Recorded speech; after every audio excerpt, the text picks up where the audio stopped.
stink beard. Hey, Kayla. Hi, Iyanna. Welcome to Fill in the Blank podcast. Welcome.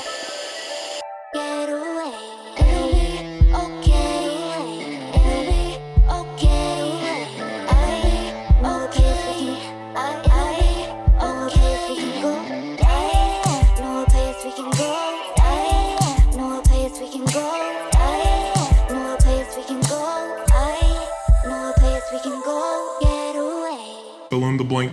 Okay. Liquoring it up. And action. Hello, everyone, and welcome back to Fill in the Blank podcast. Hi, Iyanna. Hi, Kayla. Hi, Dad. Hi. We have our first male guest, the highly requested Iyanna's father is here with us. Thumbs up. Not the thumbs up. Like, Yeah. Talk about a little bit of how your dad was requested so highly to come onto the podcast. It started with the season. It wasn't really interest in actually getting to know my father. It was like, oh wow, your dad's cute, which is awkward for me, but it's okay. Even today when I asked, like, are there any questions that you guys want to know? And they're like, is he single? What kind of question the answer's is that? No. Then like, what kind of question is Leave that? my father alone. Leave my daddy alone, damn. But yeah, so yeah, this is highly requested. People are very curious about our dynamic, are very curious about my adoption story, because there's a lot of confusion going on there. But yeah, so highly requested. Okay, You're a hot commodity. She didn't mention that earlier. Really? Yeah, she didn't mention the highly requested thing? No, Because his head is already too big. So you couldn't tell him that. that. Yeah, I think we did like a question thing of who would you all like to see on the podcast, and I think that more than once you were requested to come onto the podcast. You and Jennifer were. Yeah. Okay, Oh, for those who don't know who Jennifer is, that's my mom. Yeah. Yeah. So how do you want to start this thing off? The very basic. It was like the very beginning, like how we started. Because I actually think I've only heard the story once about like how, because as far as I can remember, you've always been in my life. Yeah, so we met at the church Mm-hmm. that we were all attending at the time in Atlanta, and it's a very family-oriented church. So before services, after services, in between services, there's a lot of interaction, people getting to know each other, especially if you're involved in any kind of way in the ministry. So that set up the dynamic for us to meet. So Iyanna was living with Kim, who I guess is technically your cousin. She's my cousin. She's a cousin. My second cousin. Yeah, so she was a hostess at the church, and then I was serving with the pastor. And you were in the singles ministry. And I was a singles ministry leader. Oh wow! Yeah. Look So at you. That's a whole other story. That was single guy with all these people that want to get married. All these women. Right, exactly. Flocking, with their claws out. That's when they really got their claws out of the church. They be like, the church is, it's an interesting place. So we met that way. So I met Kim through serving, and then she told me about Iyanna, and so we met and just started talking. Hey, how you doing today? And what's going on? Well, you were really, really young. I was young. So I was we gonna weren't say, even. how old was she at that I was like 6, right? Yeah, because in our wedding, she was in our wedding, and you were really, really small. Okay, then. but I was small, but I don't think I was that young because I was always tiny. Yeah, I think that you should find some pictures I have We have so that we could insert it in the video. Like that would be cool. We have pictures. Okay, I'm gonna send some to you guys. So basic conversations about how you do in house school, things like that, and it just grew because we knew that it was just Iyanna and Kim. Yeah. And so there was no mom and dad dynamic that that we saw or aware of, and I saw clearly, and I don't know that I thought it consciously, but I saw the need for a young child who needed a father. Yeah. And so I just gravitated towards her. So it was always on Sunday morning. You know, I'd see all these people, hey, how you doing? But the main person I was looking for was Iyanna. Like, where is she? You know, looking for her down the hallway and so there she is, and hugging her and talking to her. So that was the highlight of the Sunday mornings outside of, you know, obviously Jesus. So, wait, curiosity question. Did you ever at any point consider dating Kim because she had me?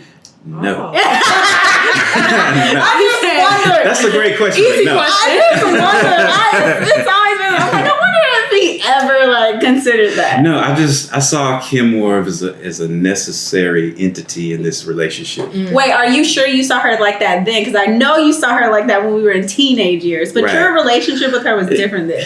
It was better then. I mean, I think if I remember correctly. Look, you can't even remember. It was so long. It was so She's long. tainted That's a it long all. time ago. Yeah. She's tainted everything. Yeah, I mean, she was. I mean, it was very friendly, and then I think because of her own issues, it just it made Got our in the relationship way. toxic and it got in the way. But that was the thing, is because even though she was being toxic and interfering, it didn't stop the relationship. Even when we didn't get to see, or I didn't get to see Iyanna as much, Yeah. we knew we were going to see her at church, and we were going to talk and keep things going based on that. So wait, I always remember Jennifer being in the picture because I was so young.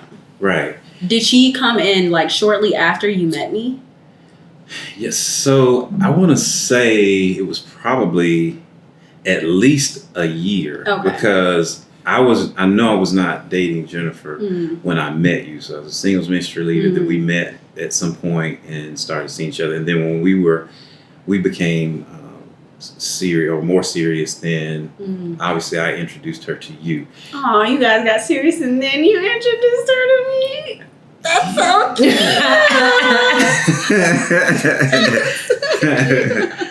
Yeah, so that was definitely how that went. But because it happened so young for you, I could see how it I literally. I was gonna both ask, guys. so what do you remember, like from your point of view, like in the very beginning of this timeline and this dynamic, how do you remember the first parts of it? I don't remember a lot from just like my childhood in general, but they played a very heavy part in it. And I always only remember just both of them. I never remember like one or the other. They've always been together in my mind and in my memory. And I just remember like coming over quite frequently and like me spending weekends over there and like us sitting at church together and like just like spending like really growing. We felt like a family. Yeah. It's like our own little mini family. So you all were able to build that relationship prior to like the actual adoption. Oh yeah, many years before that. Yeah. The adoption had nothing to do with the building of the relationship. It was already clearly there over the years, right? What? Because we had to rebuild at some point. Oh yes. Well, so there was a point, and that's why I call it in phases. This phase one of like when I was a kid, and again I know we mentioned Kim, but Kim was going through a lot. She was going through a lot, and she had her own stuff to figure out. And I think because of that, she like projected quite a bit. And I don't know if it was jealousy or like what it was, but she severed this relationship that I had with them. And so I didn't really get to speak to them or see them frequently at all for my entire high school years. So there was a good, from 13 to like 18, they were there but not really there. And I think when I got kicked out of the house is when like you get mad all over again. When I got kicked out of the house, I was like packing up my things, and I happened to find Jennifer's attorney card in my stuff, and I was like, there's no way she still has the same number, like there's no way at all. And I called it and she answered, and I was like, oh shit. And at the time, like, I'm a hot, toxic, hot ass mess. But I call it, I'm like, I'm getting kicked out and I need somewhere to live. And at this point, we haven't really spoken that much in 4 years. And I'm like, help, please. And so we met up, and Jennifer and I had dinner, and Jennifer was like, I'll talk to Michael. And she called me back. She's like, okay, you're going to move in. So wait. I want to rewind for just a sec. Okay. Because You just said a lot. I said a lot because a lot happened. Yeah, but first, before we go into that time of like when you actually moved in with them, I want for you to talk about how it felt to be disconnected from her for like 4 years. For y'all both to kind of talk about what that experience was like, because you all built a bond, built a relationship, and then it was basically like severed. Yeah. Like you all were ripped kind of apart from each other, it kind of sounds like. Yeah, it was really hard because the relationship was so solid. We were spending all this time together, truly as a family unit, growing together, having all these experiences together, and then for it to be severed was devastating. It didn't make any sense, and that was probably even harder when something doesn't make sense. There was no explanation. Yeah, and to any of us. And so even with that, even though we weren't seeing her as much and spending time, she never left our minds and our hearts. So we were thinking about her, wonder what she's doing now because she's this age and she's in this grade and all of these things. And then we would still see Kim, and there was that resentment, like, what is your problem? Yeah. And we would see Iyanna, like, what is your problem? and not being able to do anything about that. Yeah. So we really held on to that time on Sundays because then that was the only time we saw her, even though there were these huge gaps. And then to go from, and that was another thing too, to go from Iyanna being a small child and just doing the things that you do, daddy-daughter and mom-daughter type things, to then fast forwarding into she's a teenager in high school and learning of the drama that she was going through and how that wasn't. Oh, those teenage years. Yeah, those teenage years. And it wasn't what we saw and what we nurtured. I was a completely different person. Yeah, and it took me a while to see it all because, you know, there's that dynamic between a father and a daughter. And you just have this special place in your heart. You see what you want to see or what you used to see as a little girl. Yeah. But wait, so what was I like when I was little? Yeah, so just very sweet, very innocent. Not your laughing. But you were very sweet, very innocent, very playful, very loving. And I remember it was so hard. So as she got older, I remember before this period we're talking about, I remember we went to a restaurant, something. You know, she's my daughter in effect. And, you know, loving on each other, come sit on my lap. And we went to this restaurant for lunch. And she didn't want to sit in my lap anymore. I was like, That's when the dad feelings get crushed. That was hard. I remember that to this day. It was really hard. Look, and I don't remember none of that. Yeah, it was hard because I'm thinking, man. That's like when that transition started happening. Yeah, and that's a part of being a parent too. And I think a lot of kids resent it sometimes because they feel like, oh, my dad or my mom's still treating me like a child. Well, a lot of times it's not that we're trying to treat you like a child, but it is that relationship over the years. We want that, you know? I mean, when I think about it, I guess, like, especially from, like, childhood to teenage, there's just so much transition happening in, like, a tiny person, and it's so drastic that, like, it'd be hard for anyone to, like, adjust and, like, relearn who their kid is. It's like, I've known you for this long, and, like, you're changing. Like, what is this? So I get it. What was it like for you during the teenage years when you weren't connected? That was actually really difficult for me because I remember living with Kim, and literally every single year I would ask her, can I move? And I'd say, like, can I go live with because at one point we actually tried, didn't we? In, like, my junior year or something, or sophomore year or something. And I was like, I want to move. Can I please move with Michael and Jennifer? And she'd just be like, no. And I'm like, what am I? And I just remember being miserable because I didn't have the freedom to do anything. I didn't really have the freedom to think or feel or, like, breathe. Oh, I remember we gave her an iPod. Oh my God, I remember this. And, you know, obviously to put music and things That was on. at my 13th birthday party. Yeah, and we gave it to her. I don't think she even let you use it. She didn't let me use it. She said I can only download gospel songs, and I could only do it when she was with me. But wait. Why? It was stuff like I couldn't watch That's So Raven because that's she's a witchcraft. psychic. I couldn't watch SpongeBob. Yeah, and that breaks my heart to this day. Because he's gay. They didn't even live in the same home. But it's stuff like that. That just goes to show, like, how... And those things, that's not important. It's not at all. Mm-mm. And she thought I was a really bad kid. I don't understand that. And so I tried my best to turn into one. Because my teenage So you think that made you kind of get rebellious, and you were like, it did make you me think rebellious. I'm bad, I'll show you bad. That's literally, is that not what happened? Yeah, because I'm like, where's this coming from? Everything was fine. Yeah. And unfortunately, they got me when I was like in the thick of it. I wasn't like terrible, but I also wasn't a good. Let's hear it from his perspective, because you think you weren't terrible. I want the goods. I want to know the truth. Well, it was, when I remember when she was going to move in, I immediately went back to that time. So I'm thinking, everything's basically the same. Yeah, no. And we were having conversations like we never missed a beat. But then Jennifer really delved in before. And so I didn't get that piece initially. So I'm like, everything's great. And then little things would come out that you were doing. And I won't say them unless you want to talk about them. He's like, I'm not going to completely expose. Oh my God. At this period of time, I was going through a phase where I was questioning my sexuality. Mm-hmm. I was questioning my faith. I was rebellious against any authority figure.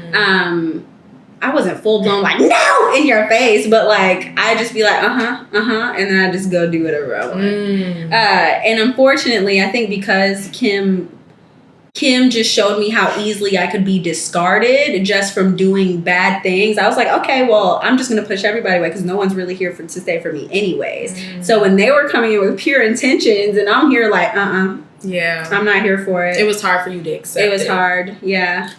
And that's the thing too, I think, especially in our society now, where if you say something truthful, people get really upset, take it the wrong way, but it reminds me of something in scripture where you speak the truth in love. So I can say something truthful as long as it's with love. I think the people that really get the backlash, they're speaking truth, but they're nasty about it. They're judgmental about it. They're not understanding about certain things.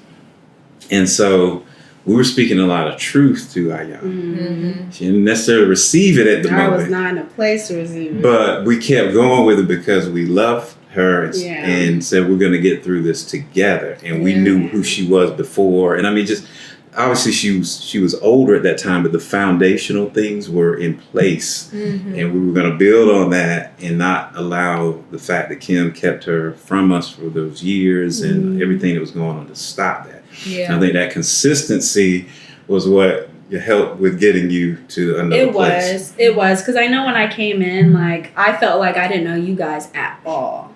You guys felt like strangers to me. It's like I had memories, sure, but like those 4 years that we were, so much had happened in my life. And so like it just felt like a distant memory. So I didn't trust you guys at all. Even when you guys were coming with good intentions, I was just like, I don't know these people, and I'm sure they'll discard me as soon as they have the opportunity. I do enough bad things. But they were persistent as hell. But that's a good thing. And I feel like the stories that I hear of children that go through adoption, this is nothing this atypical, that it's hard to then trust. And then for the parent, it's so much consistency and persistence that goes along with showing that person that's been discarded and thrown away and treated bad by other people, that the intentions are different. Yeah. Okay, so I remember what I was like then, and I kind of remember what you were like then.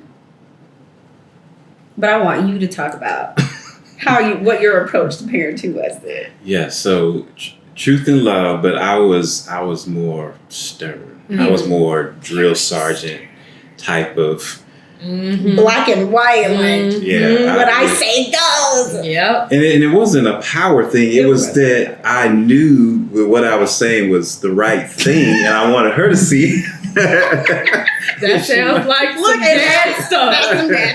That's some bad stuff. And it drove me crazy because I'm telling you the truth. I'm telling you something to help you, and she was not. And she fought and resisted. Yes, and sometimes she did it just to aggravate me.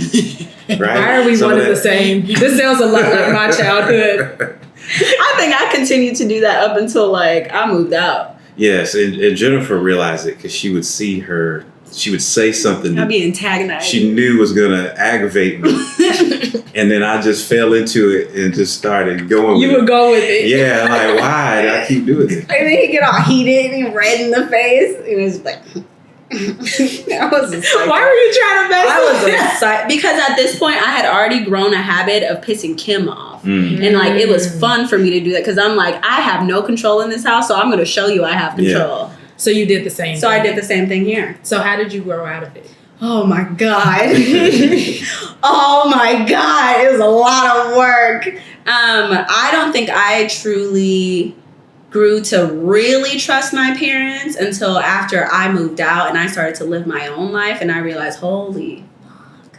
Like they were right. Yeah. They were right about everything. Because you guys adopted me after I had 2 years after I had moved in or something, right? I think so. Because there was a period of time where when I first moved in, I went to college, so we weren't really seeing each other that much. And then you guys made me transfer to Kennesaw. Yeah, she needed that. And I did not want that. Where were you at? I was at Valdosta State. So Valdosta being South Georgia, right there on the Florida line, versus being in Metro Atlanta, which was 4 hours, give or take, away. And she still disputes this. Says, I was doing fine. I was doing great. She was down there. She had a boyfriend. You said I saw where this was going. who worked at the Publix grocery store. Good, nice guy and everything. Nice. But he had a clear ceiling. Yeah. And his ceiling was here. Iyanna's, we knew, was way out there somewhere. And she just wanted to just hang out with him. And this isn't gonna work. So you're coming home. You're gonna live at home. And you're gonna go to Kennesaw State. I was mad. I was so mad. And at this point, I was at least 20, 21. And so when they told me, not only did I have to transfer schools, but I had to move back in my mind, I'm like, I'm a grown woman. Yeah, like y'all can't tell me. You're not gonna tell. But then at the same time, I felt like I owed them so much. So I was like, I feel like I have to do this. I mean, they're my parents. Yeah. So I was like, okay, well, I'll do it. So I did. And it was hard. When I moved in, it was hard. So was the relationship then rocky because you were doing something you didn't want to do? It was rocky as all get out because then by the time I moved back in, I was also dating someone else. And that was not so great. That wasn't you either. Voldemort was an experience. Oh, now I know who you're talking about because you always say Voldemort. Yeah, that was an experience because they saw things that I didn't see. And because I'm such a loving person who wants to see the best in everybody, like I was like, no, it's not like that. Like it's not like that at all. And they're like, Iyanna, if you don't snap out of it. Yeah. And then I got resistant and just rebellious again because I was like, you guys aren't going to tell me what I'm going to do. Jesus, I should have listened. Yes, in hindsight, it's always I should have listened to hindsight. But it was when I finally moved that it shifted. My perspective shifted because I saw like they were right about everything. Yeah. Yeah, and that wasn't easy for me to admit. But then also I think I had the freedom to kind of be myself while also trying my best to stay connected to them. And I think that was really good for me to kind of branch out without feeling like I was stifled. Because I just don't like being stifled. I feel like I got to break out. Yeah. And you have to let people come into the realization of some things for themselves. You have that consistency we've talked about. And Iyanna had the knowledge that we weren't going anywhere. We were there for her. So then she went out and then she came into it on her own because you can't force somebody to see it. You have to just lay the groundwork and just wait. Yeah. At what point did you realize that though? Let's see. I'm trying to think, was that before or after you graduated? I feel like it was after. I think it was after because I was trying to just force it down your throat. Yeah. Come on. Because I said you can wait. You don't have to waste all this time.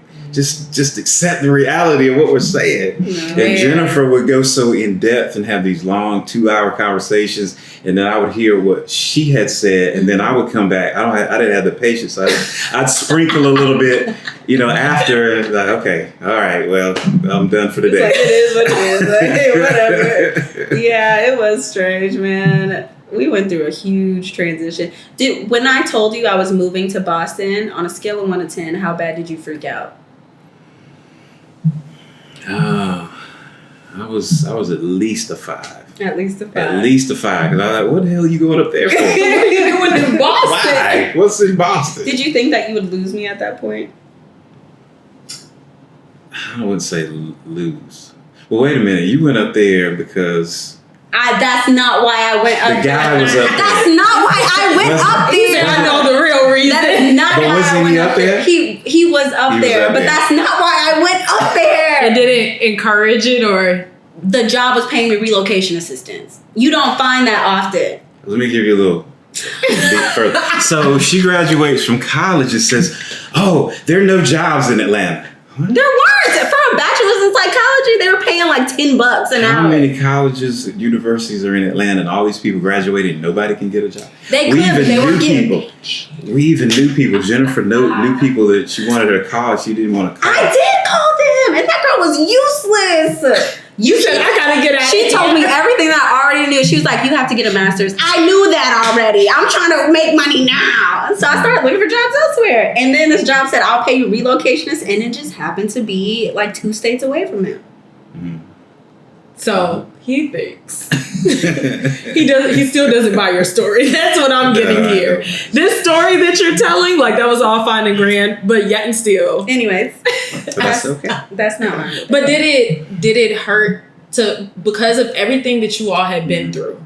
Like with the back and forth, like did it hurt knowing that she was about to move out of state and kind of be out of your reach again? Yeah, because it felt like this time it wasn't Kim It was me. bringing the divide, it was her. Yeah. Like, why would you do that? We've grown through all this, and now you're just going to randomly just go to... I knew if another I had state. stayed there, I would have been stifled. You guys wouldn't have meant to stifle me, but it would have been stifling. I needed to do that.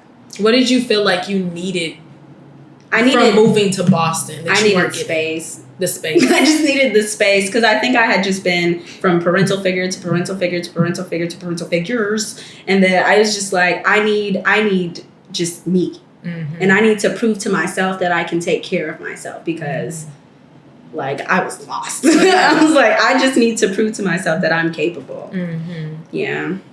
And I mean, that was fine. I mean, the relationship was strong, so it wasn't, never felt like, oh, we're going to lose her. Yeah. So we would talk regularly, visit, things like that. So it was just like, okay, well, let her do this because it's still safe because we've come through so much. Yeah. But then we got closer. Yeah. Because I realized they were right. And I didn't really start to seek you guys' advice really until my marriage. I mean, I saw like small things here and there, like financial things or like, but never like relationship, life stuff until like my marriage. So you think that brought y'all real life? And that brought us even closer because by the point that I reached out to my parents, and I never did that when it came to relationships because I knew they would have something to say. But like by that point, I was desperate and I was like, help me. Yeah. Am I doing something wrong? Like, help. please. Help me, Lord. Like, yeah. And we grew closer because I got away from being that drill sergeant figure. I was much more understanding and listening, and I saw it immediately. In fact, I think it was when you were in Rhode Island, we went to some seafood restaurant. We had a really good conversation. That's when I and felt I realized then that we were normal. I was like, oh wow, this is like a normal. Like he felt like my friend. Yeah. And I was like, wow. So I what like created you. that shift in you? Like that you decided that you wanted to change your approach with you all's relationship? Well, I mean, and none of us are perfect, but I've always been the type to, look at myself and say, how can I be better? Mm-hmm. How can I grow? Mm-hmm. So even though it took time, being consistent about that led me to that. Mm-hmm. And I recognize in myself that I would get frustrated if somebody didn't see things like I saw it. Mm-hmm. And I just had to, I don't know, some snap, I had to let that go. I just let it go. And it felt good, and it brought our relationship together. But that's the thing about parents and children is that nobody in the relationship is perfect. Mm-hmm. Everybody needs to grow. Yeah. Everybody needs to learn. Mm-hmm. Everybody needs to work together. Mm-hmm. And so we did that, and it instantly felt like instantly just things came together. It really was instant. Yeah. It was weird. Because we said it while we were sitting at the press. It's like, wow, this is different. Like, this is nice. It was like an instant thing. So my obsession with like growth, it came from them. Because I didn't have that. I didn't know that was a thing. I didn't know that people grew. I thought like at some point, like you just are stagnant and you are who you are. Mm-hmm. But like watching them, how they constantly strive to be better people, better in their career, better in their relationships, like better in their faith, better in their discipline. Like it always, I don't want to admit it inspired me then, but like I know for a fact that it inspires me now. And I've always just strived for more as an individual. Yeah. And so much, there's so much in society that you could blame other people for, and legitimately so. Yeah. But so much comes from how we think of ourselves and what we're willing to bring to the table to do what we can do. Yeah. Opportunities. You don't have to pray for opportunities. You have to be ready when they come. Come on now, you gotta prepare. Right. What Bishop be saying? I forgot, but it's something about preparation. Mm-hmm. Right. You have to prepare yourself. You gotta prepare. You're gonna squander the blessing you get because you ain't prepared for it. Yep. That's it. Hello, blessing. Okay, so before we move on to our listener questions, because Iyanna, you asked on Instagram and you got like a whole bunch of questions. But before we move on, I wanted to know like what encouraged you to want to adopt, because that's something that most people don't necessarily look to do, but it's a beautiful thing to do. So what made you make that decision that you wanted to adopt? Especially because I was an adult. Yeah. Mm-hmm. And be clear, I mean, it was something that Iyanna expressed that she wanted. It's something that we wanted. It felt natural in that we had gone through so much, and it was almost like a sealing of the bond in some type of official way. But I think at the very least, subconsciously, it made so much sense because I was also adopted. And I was adopted at 9 months old. My mother and father brought me in. And forget about biology. It's about who raised you, who loved you, sacrificed for you.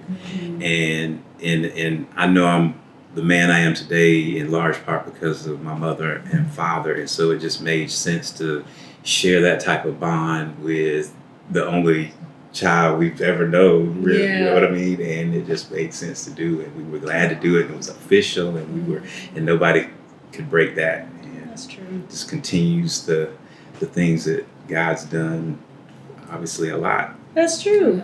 I will say though, I don't know if I ever told you guys this, but when you guys asked me, my initial response was no. And it was actually Brett who convinced me to say yes. Isn't that weird? He played a role. He played. My boy friend played a role. It's always a fun of work. But yeah, Brett was like, Iyanna, I think you're traumatized and you're scared. And I was like, fuck you. Because you're right. I'm fine. But then I realized like, yeah, it's fear. And so I said, yeah. And I'm happy I did. Yeah. Because they're legally actually my parents. My last name changed and everything. My birth certificate changed. Yeah. Yeah, it's official. It's a whole thing. It's a whole thing. And Jennifer's an attorney, and she doesn't do adoption law. So she asked one of her friends that does, how much would it be? I mean, it's an adult adoption. It can't cost that much versus a baby or something. Right. Oh, it'd be about 10 grand. She said, what? 10 grand? Yes, 10 grand. So she said, you know what? Adoption? Yeah. I'm so shocked. she said, you know what? I'll figure it out. Leave it to Jennifer. Yeah. And she figured it out, got the forms you needed to do, and just leave it to Jennifer. She's a freak of nature, I'm telling you. As soon as she puts her mind to something, she just does it. That's so awesome. It's like she thinks it and it's just there. Yeah. She inspires me in a lot of things. She inspires me. That's so good. That's that whole growth thing. We feed off each other. Yeah. And we're not going to let that ceiling be down here. Yeah. Ever. Yeah. Ever. That's so good. That's good for you, though, too, to have parents that can inspire you in that way and hold you accountable in that way. It sucks, though, because it also sets a standard for what I want in life with my life partner. Yeah. Because I will leave you behind. If you're not moving with me, I'm gone. Yeah. Because I need growth. That's a good thing though. Like it's a great place for you to set the standard and the bar for your relationship. And I think that a lot of people don't get the chance to have parents that can set that standard for them. And so to be able to have that and be able to see it and know that, like, that's a blessing. That it is a blessing. This all came together for you all. It was God ordained. Yeah, it was definitely God ordained. Because I know people who grew up with their parents like all throughout, and even still like they're not very close with them now. And I can't imagine not having you guys in my life. Like, I don't know what I would do. I'm gonna cry. I don't know how I would have gotten through just like even this past year to 2 years of my life if it weren't for you guys. Cause like, but you guys are such a big support for me that like I don't even have to say anything. Just being around you guys feels like safe for me. And I think I didn't have that a lot growing up. So like now that I have that, it just feels like, it feels surreal a lot of the time. Like, is this actually happening? Like, this can't be my life now because this is not how I saw it going. Yeah. But if it weren't for you guys being persistent and just like really not giving up on me and like continuing to pour, like regardless of how I acted, I don't think I would be as okay as I am now. But I mean, you guys have been a blessing in my life. You've been a blessing to ours, and we look forward to all that is to come because we got a lot of living to do. Yes. Yeah, that's true. I'm a baby. You are. And you're so deserving of all that. So Kayla. I feel very like happy to get a glimpse into you all's relationship. Okay, so we're going to get into these listener questions. We have a good amount of them, but we picked the ones that we saw the most frequently or we thought were the most cool. So we're going to start with, what is the biggest misconception of fatherhood? Biggest misconception of fatherhood. Well, the first thing that comes to mind is probably that fathers have to be tough all the time. That they can't show emotion other than, say, anger. That they can't listen. That they can't be wrong and that be okay sometimes. Those are probably the biggest things that come to mind for me because I realize all of those things in relationship to Iyanna that I could pull back and not be so tough and still move the needle with her. I could listen and not always agree or sometimes not even always understand, but know that that's growth and that's good, healthy relationship as well. That some things just have to take time and mature just through going through the motions. Because at the time you think, oh, that didn't go well. But then 2 weeks later, it's like, oh, you know what? Something changed for the better because we went through that 2 weeks ago. So I think that if fathers would realize that they could do some of those things, that it's okay, then that would be helpful. And I think if society as a whole realized that, then they would heap so much on that probably contributes to a lot of men being that way. Oh, men in general? Or just men in general. Yeah. Okay, random question because it just popped in my head. Did your relationship with me, did the growth of it help your relationship with Jennifer? Oh, yeah. I mean, because I saw how thoughtful she was with you. So then that made me realize that sometimes maybe I'm a little too quick to end conversations or not think things through like I could. Yeah. And so that definitely helped, and more sensitive to what she's saying about any number of things. Okay. Well, that's nice to know. Yeah. I will say I saw even a shift in your marriage. I saw your marriage evolve as we were all evolving.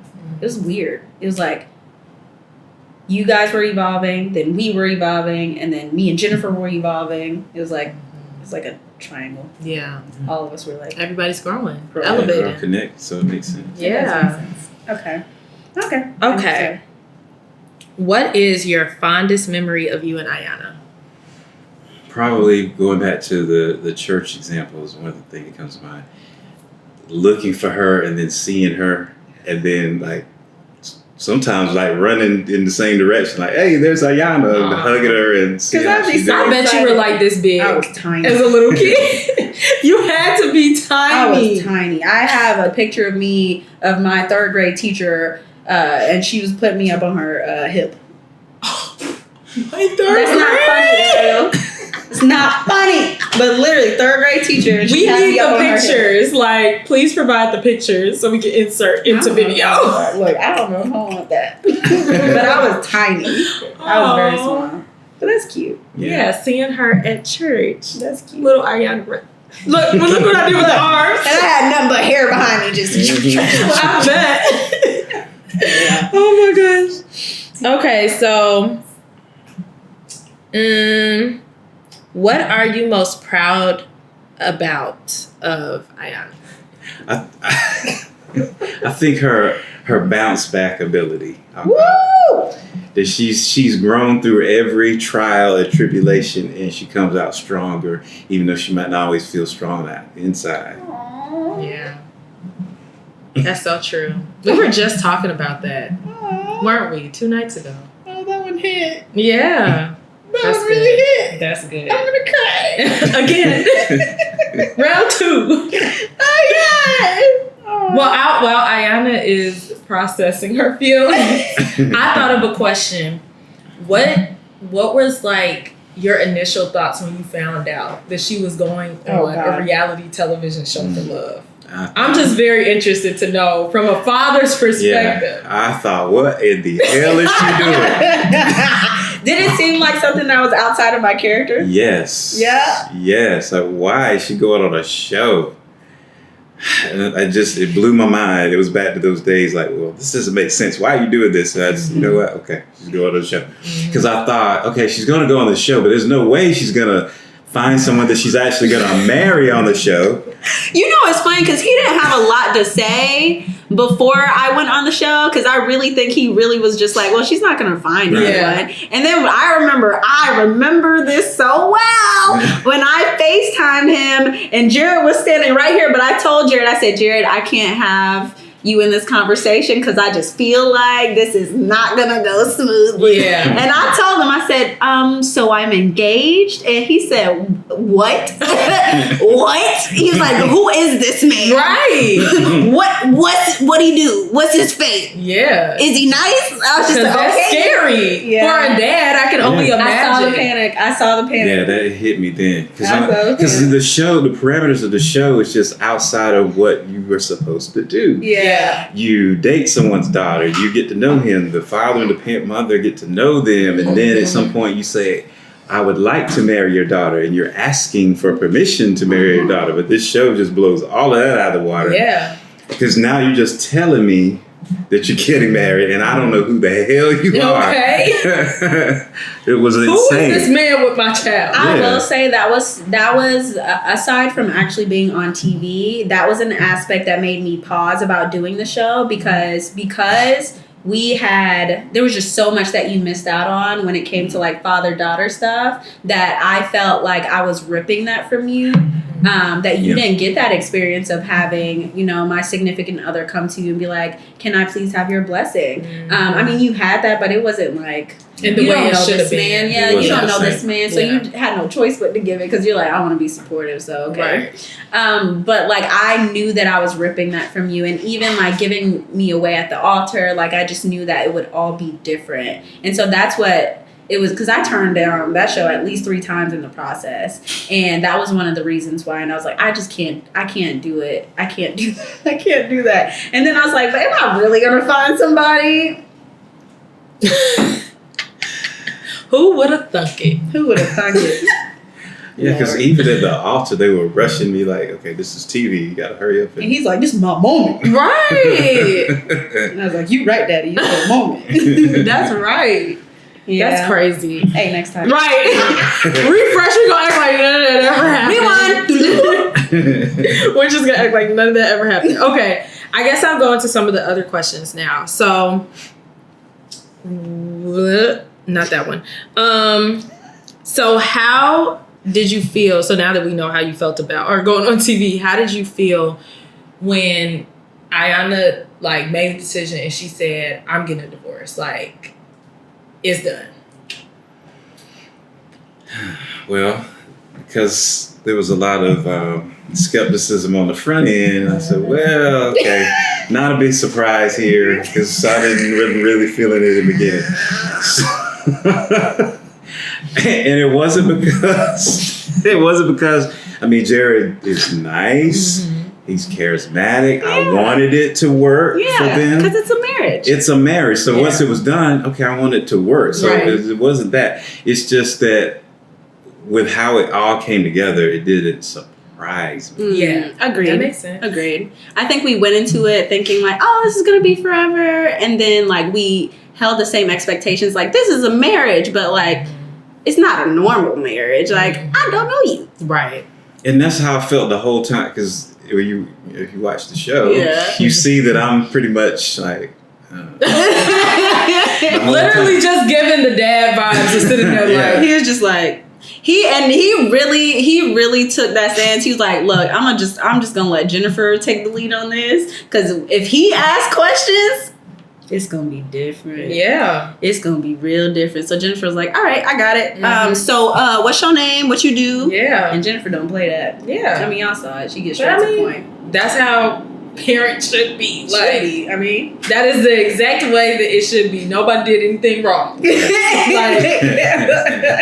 that is the standard that everybody should have probably had, you know? Be very skeptical. Look, what is going on here? This is my child. This is the person I don't know. My child don't know you either. Right. Who are you? Wow, I really thought I know that man. I thought he knew me. Yeah. That was naive. Not looking in the camera. I was naive. It's okay. Okay. So what kind of man do you want for Iyanna? Ooh, that's a good question. Yeah, that is. So a balanced man. So meaning you can have a nice time with your friends sometimes, hang out, but then you need to balance that with the marriage and going home and being there and getting to know your wife and you all creating memories. Yeah. That's a big thing. That's a big thing. It's a big thing. I think if we could start there, we would be off to a really great start. Yeah. That's a good start. Yeah. Having the mindset that I need to get to know this woman continuously, because I mean, there's still things I'm learning about my wife, and it's been a lot of years. So you have to focus on that. Put the energy in like you would planning your vacation or buying a pair of those sneakers you really like, whatever. Put the effort into this woman. I'm sorry. It's just like, you heard it. Pew, pew, pew. You heard it here first, folks. Oh, God. I mean, here's the thing. These are hard concepts, but I mean, you're just not going to find it everywhere. That's true. And that's what it needs to be. And when you realize that you're not getting that from somebody that you're dating, don't pretend that you're just going to fix that person. Yep. Recognize it and move on. Cut your loss. Because that's the thing about even if somebody you cut ties with, that's still a good thing, because now you still realize that's not the one for me, and it's taking you closer to the one that is. Yeah. Yeah. So those are the biggest things. I probably could go into some more, but those stand out. Those are the biggest ones. Those are comparisons that I need you to give more than that. You need me to give more? Give more. Okay, more. More is more is faith in God first and foremost. I mean, and I don't just mean any old God. I mean, people have different faiths, and that's fine. I respect your faith, whatever it is, or if you have no faith. Yeah. But my faith is with Jesus Christ as the Savior, Lord. And I see in movies and television shows, people are afraid to say it. They just say God or whatever. But I don't, again, it goes back to something that I said earlier, is that you can speak truth and love, and it doesn't mean everyone has to agree with it and all of that, but you can still say it and be okay with that. You can still have your beliefs. You can still have your beliefs. I think we have to get back to that as a society, and it be okay. Yeah. So that is huge. I feel like you're looking for something specific. Are you looking for something specific? No, I'm just asking. But you do look like you're looking for something. Yeah. Looking like with expectation. Listening. Expectation in your eyes. Listening. someone that's gonna respect the relationship with your parents. Yeah, that's important for me. Yeah, and make sure that we are okay with wherever you and this person are going. Yeah.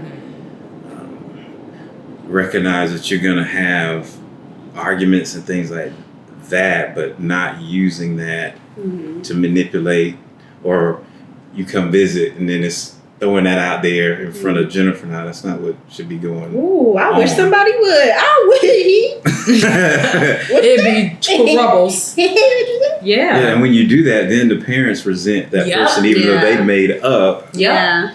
That's not you good. still carry that. That actually makes me think. So a lot of people were very confused as to why I brought you guys into my marriage. And they were like, why would you do that? That's like a recipe for disaster. The thing is that I trust you guys' judgment. And I know for a fact that because you wanted that marriage to work as much as I did, that you were going to have an unbiased, well, maybe semi-biased, but like unbiased, like opinion and advice. Well, I mean, we still knew that you guys were having challenges even when you all came to Atlanta. We went out and had dinner and all that stuff. You came Even to the then? house.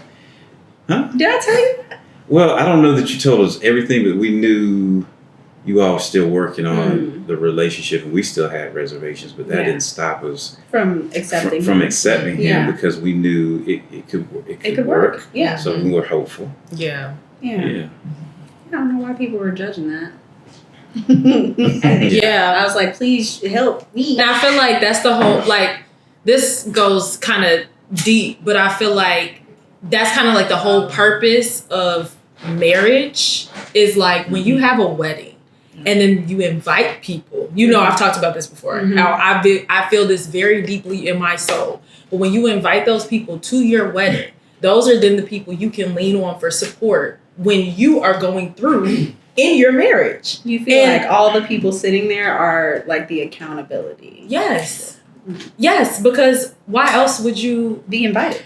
Well, and let me say this, because if Jennifer and I had to do it again, at least half those people would not. Yeah. Because of what you're saying, because it is so important. And I think we just sometimes invite people because we just want to have a big wedding. Yeah. And not because you're looking at those people to be a part of the marriage down the road. Yeah, like when you think about it, like you are creating a union under God, and these people are there, they're praying with you, they're wishing you well on your journey, on your marriage.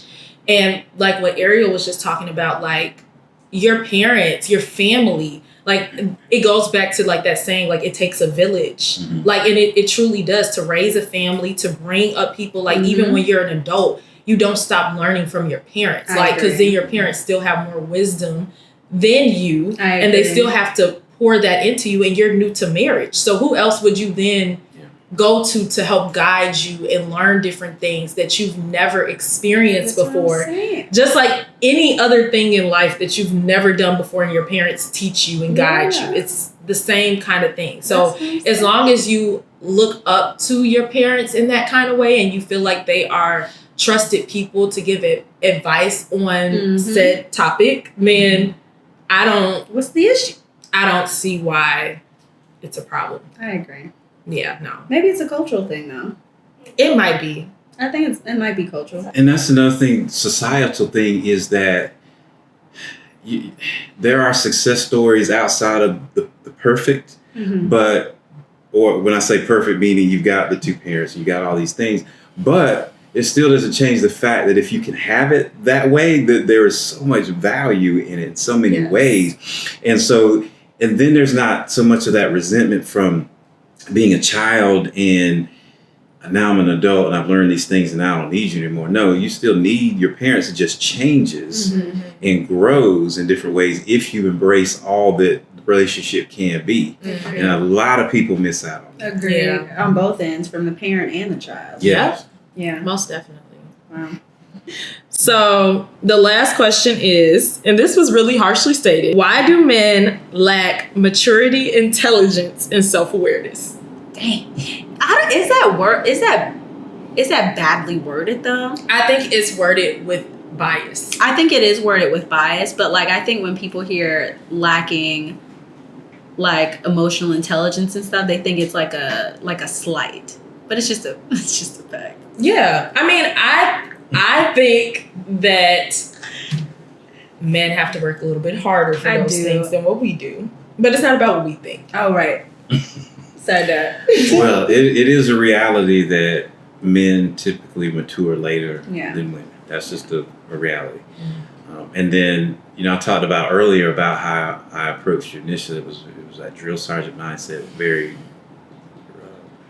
rigid, and feeling like strength is only found in those things, being hard, being emotionless, things like that, where that's not true. I think you don't have to be without emotions, and that's outside of anger. You can share your feelings, you can cry and stuff like that, and still be a man. Yeah. So that's a big part of it too, is perception in society and making yourself feel like you got to be that. Then, like I said, the biological issue where men are maturing later, but I think having a daughter, makes you see some of your immaturity because you don't want that immaturity that you may see in yourself to be impacting your daughter. Yeah. So you say, wait a minute, okay, let me get myself together because I need for whoever my daughter's dating to have his stuff together. Yeah. And you gotta fix that real quick. And I think that helps a lot of men. But I think that when you meet a guy like that maybe needs some work, maybe that's not the person for you. Or maybe you need to see him a few years down the road if it's still meant to be. It's gonna be you good. got any more? Anything you want to ask or add? I don't think so.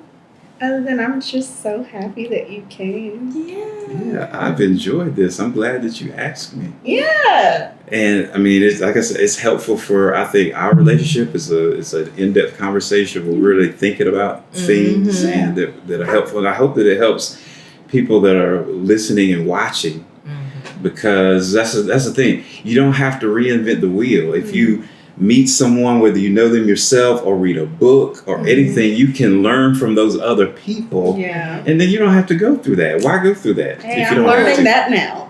One last thing. Yeah. What would you say to people out there who are struggling with a relationship with a parent right now? Like, what is one piece of advice that you would give, I guess, that parent, like, because of the fact that from the child perspective, we always talk about whatever we have to say, but what is a piece of advice that you would give towards a parent that's struggling in a relationship with their child? What would you say to them to help them through that? Wow, that's big. That's a big question. That's a loaded question. Wow, I would say is the beginning and the end of the day, remember that you love your child. If you remember that, then despite the differences and things that you may not agree with, and the frustration, find something in that relationship that you can connect with that's non-confrontational, that you could focus on. Maybe it's watching a movie together. Maybe it's having a meal together. Something where you're not talking about those issues. You're just spending some time. Right. So then you can use that to eventually get through the challenges. But if you focus so much on the problems or you put a magnifying glass on it, you'll never get through it because you keep making it this enormous thing that can't be overcome, and it can. But you got to be willing to find something foundational, something small that you can work with. Yeah. That's beautiful. That's great. You're so wise, man. You're a wise man.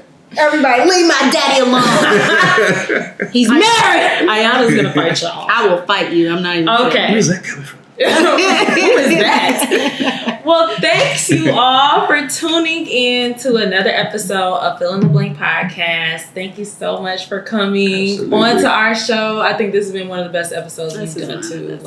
This has been really good. Yeah. So as always, you all can find me at astoldby.kayla on Instagram. What's mine? At Iyanna.amor. Do you want to tell yours? You don't have to. And Michael McNeely. IG. Is that really what it is? Michael McNeely IG? No. I'm just saying on IG. Oh, on IG. On IG. You know he got, he be saying stuff wrong. What about me says He said, tell me. Okay, Mr. Michael McNeely. And then What's the last one? @ fill in the blank _. And you guys keep up the great work. I'm really excited about what you're doing. Thank you. Okay, guys, Iyanna's gonna cry again for the second time in a row at the end of an episode. So bye, you all. Thank you guys for tuning in. We'll see you next time. Bye.